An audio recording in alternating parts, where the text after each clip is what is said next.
At the center, a dad who found himself doing everything he could to save his struggling son. A dad, it turns out, who knows a lot about that industry. Kate Snow reports from New Jersey.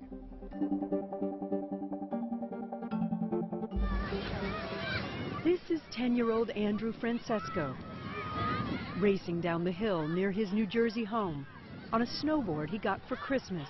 His dad, Stephen, cheering him on. All right, that was good. This is it.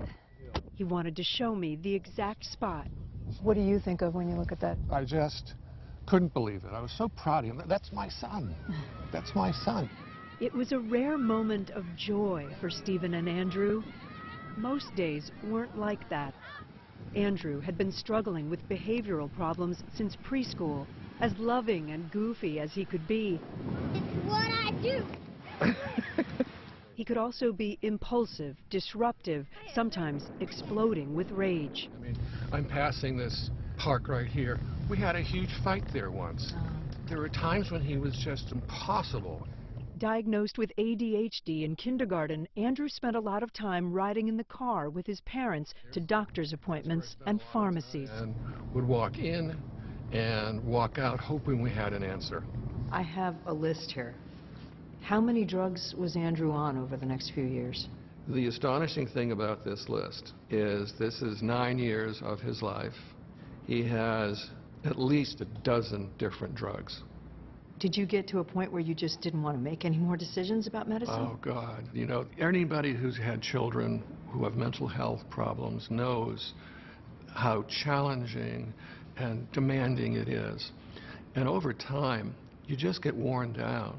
When he turned 14, Andrew's doctors gave him a new diagnosis, obsessive-compulsive disorder and Tourette's syndrome, and a new drug, Seroquel, from a category called atypical antipsychotics. His doctors said it could help manage Andrew's anger.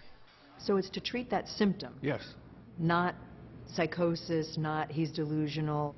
Because you hear antipsychotic, you would think it's made for someone who Absolutely. Has a real psychosis. A real psychosis. Then, one morning in 2009, a year after Andrew had started taking Seroquel in increasingly high doses, Stephen found him in bed, struggling to breathe, and called 911. When everything happened, is this the way you went? Yes, this is the way we went. I was in the back of the ambulance with Andrew. You can start to see the hospital. This is the place where Andrew was born. It's also the place where he died. The place where he died. Yeah, that's why it's so hard. Andrew had died from neuroleptic malignant syndrome, an extremely rare side effect of taking antipsychotics. Even though it was listed on Seroquel's packaging, Stephen said he'd never heard of it before. This was an adverse side effect to taking high doses of Seroquel. As prescribed by a doctor. That's right. After Andrew's death, Stephen was in shock, grieving, but also feeling guilty. He thought he, of all people, should have been able to protect his son. First of all, I want to thank the FDA for allowing me to speak at the forum. Because Stephen Francesco wasn't just a desperate parent. My company, which is he was also a drug industry insider. I have 30 years in the pharmaceutical industry, 21 years with my own company. You rubbed shoulders with executives, with doctors, with regulators. Absolutely. You are a pharma guy helping sell pharmaceuticals, helping increase access to pharmaceuticals, and your own son dies of... Side effect. It's the ultimate irony. It's part of what I agonized over when I thought, how could this have happened to me? Stephen started digging and discovered something. His son was one of hundreds of thousands of kids taking drugs that it turns out doctors may not know much about. That antipsychotic, Seroquel, it was not approved by the FDA at that time for kids, only for adults. His doctor had prescribed it off-label. Andrew was, in a sense, a guinea pig. They were testing whether this drug would work on him. But the doctors are allowed to do that. They are. It's so-called off-label. They go off what the label says and guess that it might help Andrew. That's correct. That's right. And they're hoping. They're hoping. Stephen found that's true for the vast majority of kids taking antipsychotics. Doctors prescribe them off-label to treat anything from aggression to ADHD to eating disorders. And yet only limited clinical trials have been done on kids to test whether these drugs work for those conditions. About 1 in every 80 or 85 kids are receiving an antipsychotic sometime during the course of the year. Columbia University professor Dr. Mark Olfson is a leading researcher on the prescription of antipsychotics. He says more and more kids are getting them for unapproved uses. Is it safe?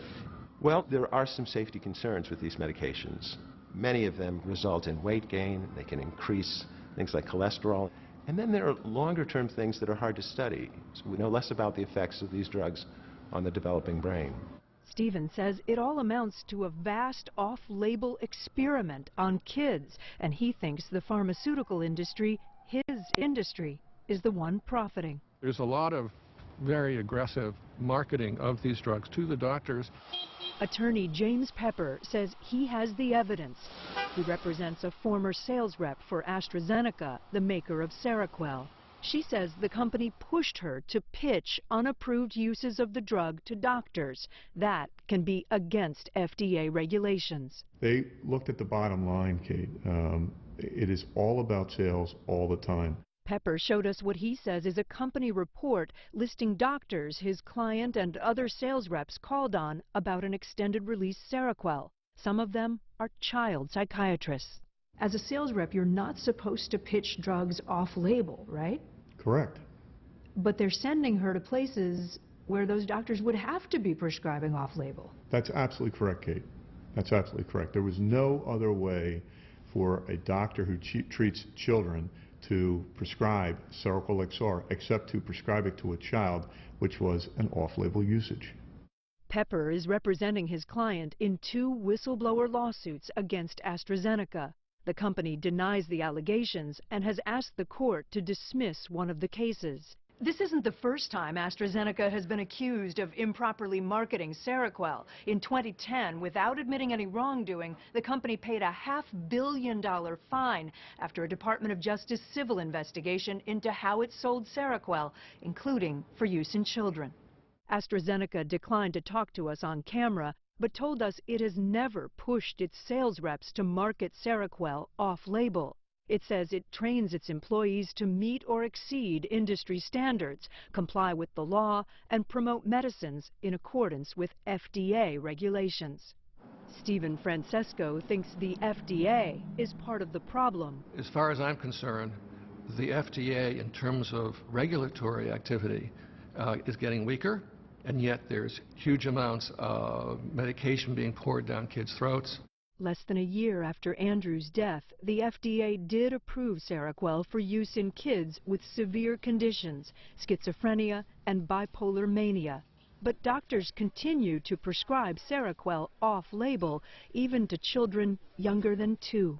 We wanted to ask FDA officials about the off-label prescription of antipsychotics in children and what they're doing to keep kids safe. They would not talk to us on camera, so we've come here, right outside Washington, D.C., to a public meeting. Behind these doors, FDA officials are talking about Seroquel and its safety in kids. Let's go inside.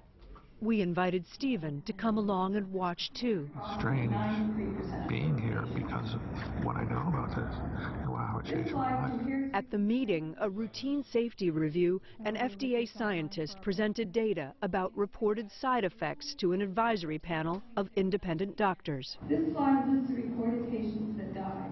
One of the kids that died was a 4-year-old. Some doctors had questions about off-label use. Would it bear labeling to state there are no data to support use of this in attention deficit syndrome? In the end, the panel voted to keep monitoring the drug without recommending new studies or new warnings for the label. We just listened to the FDA panel talk about data from 2011 to 2015, safety of Seroquel in kids. Isn't that exactly what they're supposed to be doing? They're well-intentioned, but it really isn't enough. Why not? Because after all the discussion that went on, it's status quo. There's no such thing as a drug that is 100% safe, whether it's on-label or off-label. Peter Pitts is a former associate commissioner of the FDA. He says the FDA is doing the best it can to keep kids safe with the powers it has. He says the agency can and does encourage companies to do more trials on kids, but it can't tell doctors how to practice medicine or stop them from prescribing drugs off-label. Stephen Francesco believes that what happened to his son's death, is an indication of a much bigger problem. Do you agree, or is he overgeneralizing? Well, clearly the system didn't work for him. It failed for his son. But there are many, many millions of people who are regularly helped through off-label use of products. Pitts and nearly everyone we spoke to for this report, from the FDA to the drug industry to doctors, all agree that more data on kids is needed. We need far more studies that are looking at the effectiveness and safety of these drugs as they're actually being used in the community. If you had to describe the children's mental health industry, how would you describe it in a sentence? I can do it in a word. It's broken. It's broken. Stephen hasn't given up on the industry. He's still a consultant, but he's recently set up a website where he hopes doctors and parents will share information about off-label psychiatric drugs. And he's written a book, Over-Medicated and Undertreated. It's a difficult read. It's a difficult subject. Did you ever imagine that you would end up here? No.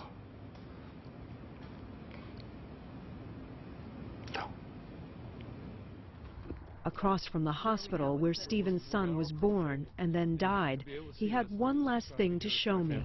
Oh, I see it. AF.